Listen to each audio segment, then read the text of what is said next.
it's one of those books, nonfiction books, that you read and you're reading along and you're sort of thinking, I should have thought that, because it's logical and it makes good sense, and Bob writes in a very trenchant and lucid way.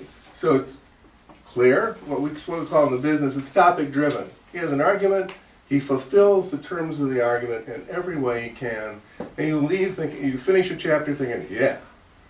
The other good thing about it is it's historically based. One thing about American politics is it can get free of context sometimes, and this is one of the points Bob makes in the book, is how ideology is often context free. The ideology becomes the supreme point of view, and when you lose context, you lose facts. And part of Bob's idea about a third party, it should be fact-based.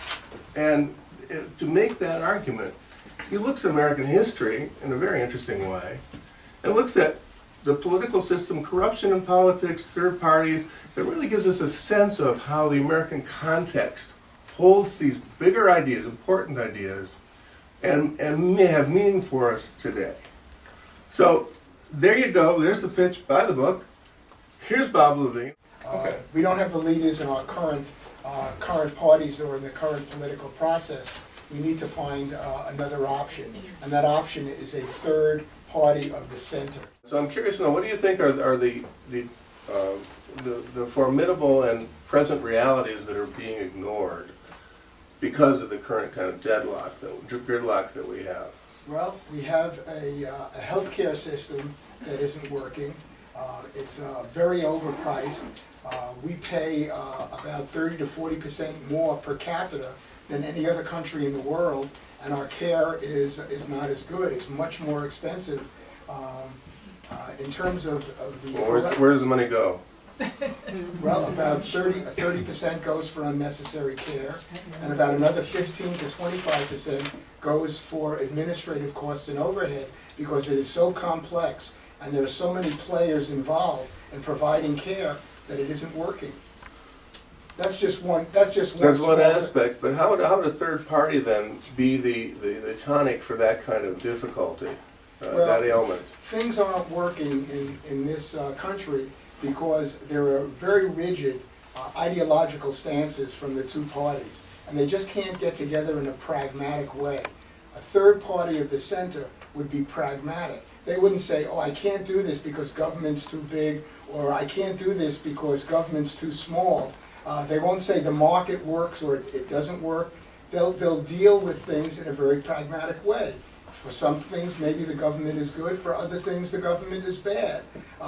Sometimes the market works, sometimes the market doesn't work. But there's not this rigid ideological difference between the two parties where they can't meet in the center and really come to a solution to our problems. And we have big problems. Enormous. So you mentioned we were talking about this the other day, and Bob had some figures at hand about the kind of, was it $900 billion? Yeah. Healthcare costs are about $2.7 trillion right. this year. And if we say 30% is unnecessary, which by the way came from the Congressional Budget Office, which is nonpartisan, we're talking about $900 billion that could go to settle our national debt, rather than just be wasted. So almost $1 trillion in its way. So I think we have to have an alternative, an option that people can say they're going to work in a non-corrupt, non-partisan fashion, in a pragmatic way to change the system. Now people will say, oh, you know, if you get a third party, they're going to become just as corrupt. Mm-hmm. But that's not it's not necessary now to take the money. You can actually raise money over the internet, as Obama did. In the 2008 election, he raised $400 million over the internet from small contributors. That's the way a new political party can come to fruition and actually be able to sustain itself. So there's no reason it has to go to the special interests in order to raise money. Also, you can conduct a campaign over the internet that's much less cheaper, that's much less expensive than the way it's traditional campaigns, right? Television advertising and so forth. So can a third party be viable? Absolutely. We just have to get enough people interested and willing to spend time and spend some money in order to get it done. And the American public, if they really understood what was going on, they would be willing to support this party. They're absolutely fed up with the Democrats and the Republicans. Yeah. You know what kind of poll numbers these parties are getting now. They're in the teens or single digits. Historic lows. People don't like Congress and they don't like either party. So that's an open opportunity for someone to come in and change it. The movement have to start with a candidate or a party? I think there are several ways that a new party can form. One is on a grassroots basis, where a lot of people get together, maybe through social networking, and decide they're going to form a third party, and try and raise money over the internet, and try and get other groups to coalesce with them. But for what purpose, Bob? A person or for the concept? For the concept of a party. One of the reasons why third parties failed in the past is because they were totally oriented to an individual. And once that individual was gone, the whole concept of the third party faltered. I mean, you look at people like Jesse Ventura, who never did anything after he was governor of Minnesota, or Agnes King, who was elected twice in Maine as a third-party candidate. Or you look at people like Ross Perot. I mean, these people had the opportunity to really follow through and have a permanent structure. Nothing ever happened. What about Teddy Roosevelt and progressives? Well, he went back into the Republican Party after one election. The Bull Moose Party actually outpolled the Republican Party and allowed Wilson to get elected. Oh, that's right. So he could have founded a third party, but he didn't do it. He didn't do it. He went back in. I think that a centrist third party should try and put the social issues to aside for the time being until the economic issues are solved in this country. They're of much greater consequence at this point. And that's part of the... I think one of the things that a new party has to do is educate the public in terms of really what's going on in this country. Most people don't understand. My question is, why do you think it's easier with a third party than with an attempt to capture one of the parties by ideology? Because of the entrenched people, the power base in these parties are not going to give up easily. I think it would be much easier just starting out and forming a party where there are no people who have a particular agenda. Also, you have the ability to connect through social media now that was never available before.